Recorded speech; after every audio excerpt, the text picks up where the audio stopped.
एक बार गौतम बुद्ध अपने शिष्यों के साथ वन से गुजर रहे होते हैं। बहुत देर वन में चलने के बाद बुद्ध अपने शिष्यों से एक विशाल पेड़ के नीचे बैठ जाने के लिए कहते हैं। उस पेड़ के नीचे एक अलग सी शांति थी। सभी लोग उस शांति को अनुभव कर रहे थे। कोई भी एक शब्द नहीं बोलता। कुछ देर बीतने के बाद गौतम बुद्ध का एक शिष्य उठता है और बुद्ध से पूछता है कि बुद्ध, मैं आपसे एक प्रश्न पूछना चाहता हूँ। बुद्ध कहते हैं, पूछो, क्या प्रश्न है तुम्हारा? शिष्य बुद्ध से पूछता है, मैंने कभी भी आपको दुखी नहीं देखा। आपके चेहरे पर हर समय एक अलग सी मुस्कुराहट रहती है, हमें भीतर तक आनंद से भर देती है। आपके चेहरे पर अलग सी चमक है जो हमें दुख से कोसों दूर तक कर देती है। पर मैं यह जानना चाहता हूँ कि मेरे भिक्षु बनने से पहले मेरे जीवन में बहुत सारा दुख था, जिसके कारण मैं भिक्षु बन गया। पर मैं अभी तक नहीं जान पाया कि दुख है क्या। क्या आप मुझे बता सकते हैं कि वास्तव में दुख क्या है? बुद्ध मुस्कुराते हैं और अपने भिक्षु से कहते हैं, दुख एक विचार से ज्यादा कुछ नहीं है। सभी लोग सुनकर चौंकते हैं और बुद्ध से पूछते हैं, परंतु बुद्ध, विचार तो आते हैं और चले जाते हैं, पर दुख एक बार आ जाता है तो जाने का नाम नहीं लेता। बुद्ध कहते हैं, मैं तुम्हें एक छोटी सी घटना बताता हूँ। एक नगर में एक धनी सेठ रहता था। उसके पास एक वफादार नौकर था। वह सेठ अपने नौकर पर बहुत विश्वास करता था। वह सेठ अपने नौकर को कभी भी किसी बात के लिए शक नहीं करता, क्योंकि उसका नौकर वास्तव में बहुत ही ईमानदार होता था। एक बार उस सेठ को किसी काम से बाहर जाना पड़ा। 2-3 दिन के बाद जब वह सेठ वापस लौटा तो वह एक कीमती सामान लेकर आता है।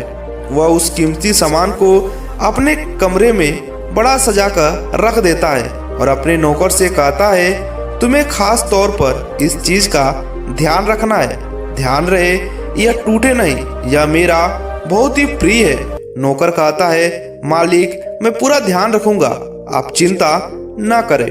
अगले दिन वह नौकर पूरे घर की सफाई कर रहा होता है। सफाई करते करते वह सेठ की उस कीमती चीज के पास पहुंचता है और उसकी भी सफाई करने लगता है। सफाई करते वक्त वह कीमती चीज उस नौकर के हाथ से फिसल जाती है और नीचे गिर जाती है। सेठ को यह बात पता चलती है और वह नौकर के पास आता है और नौकर को खूब धमकाता व डांटता है। पर न तो वह नौकर को नौकरी से निकाल सकता है और न उसे पीट सकता है, क्योंकि वह उसका बहुत ही वफादार और पुराना नौकर था। इसलिए वह डांट धमका कर ही उसे छोड़ देता है। सेठ अपने उस कीमती चीज के बारे में सोच सोच कर बहुत ही दुखी हो जाता है। रात होती है और सेठ अपने कमरे में लेट जाता है।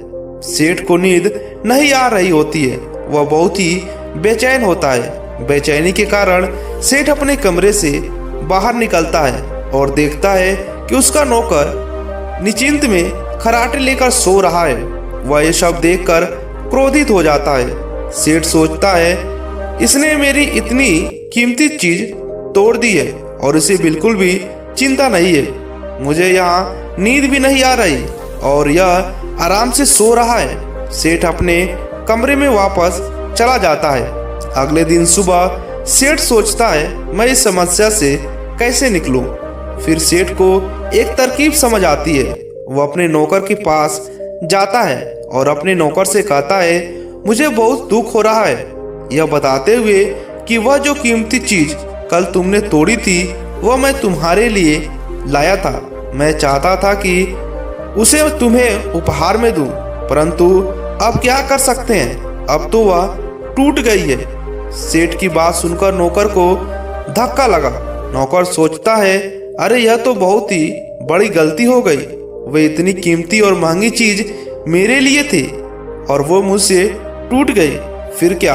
उस नौकर के मन में बेचैनी पैदा हो जाती है, दुख पैदा हो जाता है और रात होती है और सेठ आराम से सोता है और वहाँ नौकर बेचैन रहता है। उसे नींद नहीं आती। नींद क्यों नहीं आती? क्योंकि वह उस नौकर ने सेठ की उस कीमती चीज को अपने आप से जोड़ लिया, इसीलिए वह दुखी हो रहा था। पहले उस नौकर के मन में यह विचार नहीं था कि वह कीमती चीज मेरी है, पर अब उसके मन में विचार है कि अगर वह कीमती चीज न टूटती तो वह मेरी होती। बुद्ध कहते हैं दुख केवल एक विचार है, और यह विचार कैसे उत्पन्न होता है? अपने मन को किसी चीज से जोड़ने से। हम जिस भी चीज को अपने आप से जोड़ लेते हैं वह चीज हमारे दुख का कारण बनती है। लेकिन वास्तविकता तो यह है कि कोई भी चीज हमसे जुड़ नहीं सकती। हर चीज आपके पास है, आपकी है, पर कुछ समय के लिए। कुछ समय के बाद वह आपसे दूर हो जाएगी। उस दूर होने की घटना को स्वीकार करो और आगे बढ़ो। और साथ में अगर वीडियो अच्छा लगा हो तो वीडियो को लाइक कर चैनल को सब्सक्राइब करिए।